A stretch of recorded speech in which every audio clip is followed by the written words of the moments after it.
ಸ್ನೇಹಿತರೆ ನಮಸ್ಕಾರ. ನಾನು ಚೆನ್ನಯ್ಯ KRS ಪಕ್ಷದಿಂದ ಜಿಲ್ಲಾಧ್ಯಕ್ಷ. ಇದು ತುಮಕೂರು ಜಿಲ್ಲೆ ತುರುವೇಕೆರೆ ತಾಲೂಕಿನ ಮಾಯಸಂದ್ರ ಹೋಬಳಿಯ ಶೆಟ್ಟಿಗೊಂಡನಹಳ್ಳಿ ಗ್ರಾಮ ಪಂಚಾಯಿತಿಗೆ ಒಳಪಡುವ ಯರದಹಳ್ಳಿ ಗ್ರಾಮದ ಅಂಗನವಾಡಿ ಕೇಂದ್ರದ ಒಂದಷ್ಟು ಅವ್ಯವಸ್ಥೆ. ಸೊ ಇಲ್ಲಿ ನಾವು ಮೇಜರಾಗಿ ಚೆನ್ನಾಗಿದೆ, ಸಿಸ್ಟಮ್ ಚೆನ್ನಾಗಿದೆ. ನಾವು ಅದ್ರ ಬಗ್ಗೆ ಮಾತಾಡ್ತಾ ಇಲ್ಲಿ ಬನ್ನಿ ಮೇಡಮ್.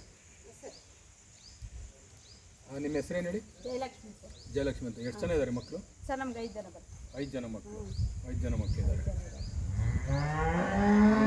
ಯರದಹಳ್ಳಿಲಿ 3 ಇದ್ದಾವೆ, ಬಾನೆಪಳ್ಳ್ಯದಲ್ಲಿ 2 ಇದ್ದಾವೆ. ನಾನು ಅಲ್ಲಿಂದಲೇ ಕರ್ಕೊಬರ್ತೀನಿ ಡೈಲಿ ಗಾಡಿ. ಅದು ಇಲ್ಲಿ ಮಕ್ಕಳ ಸಂಖ್ಯೆ. ನೀವು ಏನು ಕೆಲಸ ಮಾಡೋದು ನೀವು?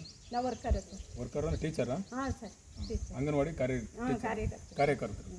ಬನ್ನಿ, ನಾವು ಮೇಜರಾಗಿ ಇಲ್ಲಿ ಹೇಳೋ ವಿಚಾರ ಇಷ್ಟೇ. ನೋಡಿ, ಇದು ಅಂಗನವಾಡಿ. ಈಗ ಅಂಗನವಾಡಿ ಆದಾಗ ಇಲ್ಲಿ ನೋಡಿ, ಇಲ್ಲಿ ಒಂದು ಟ್ರಾನ್ಸ್ಫಾರ್ಮರ್ ಇಟ್ಟಿದ್ದಾರೆ.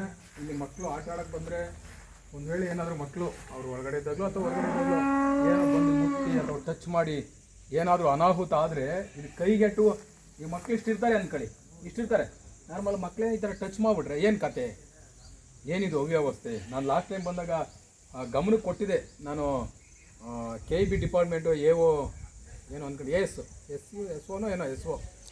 ಎಸ್ ಒ ನಾರಾಯಣಪ್ಪರಿಗೆ ನಾವು ಫೋನ್ ಮಾಡಿ ಕೇಳಿದ್ರೆ ಅವರು ಶೆಟ್ಗೊಂಡಳ್ಳಿಯವ್ರಿಗೆ ಹೇಳ್ತಾರೆ, ಅವ್ರು ಇನ್ನೊಬ್ರಿಗೆ ಹೇಳ್ತಾರೆ, ಇವ್ರು ಇನ್ನೊಬ್ರಿಗೆ ಬರೀ ಇದೇ ಆಗೋಗ್ಬಿಟ್ಟದ್ದು. ಇದು ನೋಡಿ ರೋಸ್ ಹಿಡಿದೋಗ್ಬಿಟ್ಟದು. ಇದನ್ನ ಸಂಬಂಧಪಟ್ಟ ಅಧಿಕಾರಿಗಳು ಪತ್ರಿಕೆ ಪ್ರಕಟ ಮಾಡಿ ಇದನ್ನ ರಿಮೂವ್ ಮಾಡಿಸ್ಬೇಕು. ಆಪ್ಷನ್ ಇಲ್ಲ. ಇದಕ್ಕೆ ಮೆಸ್ ಕಟ್ಟೋದು ಇನ್ನೊಂದು ಮಾಡೋದಲ್ಲ, ಇದಕ್ಕೆ ಕಿತ್ತು ಬಿಸಾಕ್ಬೇಕು. ಇದನ್ನ ಮಕ್ಕಳೆಲ್ಲಿ ಹೋಗಿದ್ದಾರೆ ಮೇಡಮ್? ಸರ್ ಮಕ್ಕಳು ಮನೆಗೆ ಹೋಗಿ ನಾನು ಲೈವ್ ತೊಗೊಳ್ತೀನಿ. ಇದು ಜಸ್ಟ್ ಪತ್ರಿಕೆಯರಿಗೆ ನಾನು ವಿಡಿಯೋ ಕಳಿಸ್ತೇನೆ. ನೋಡಿ, ಇಷ್ಟೇ ಈ ಅಂತರದಲ್ಲಿದೆ. ಏನು 2 ಅಡಿ ಇಲ್ಲಿಂದ 3 ಅಡಿ ಅನ್ಕೊಳ್ಳಿ.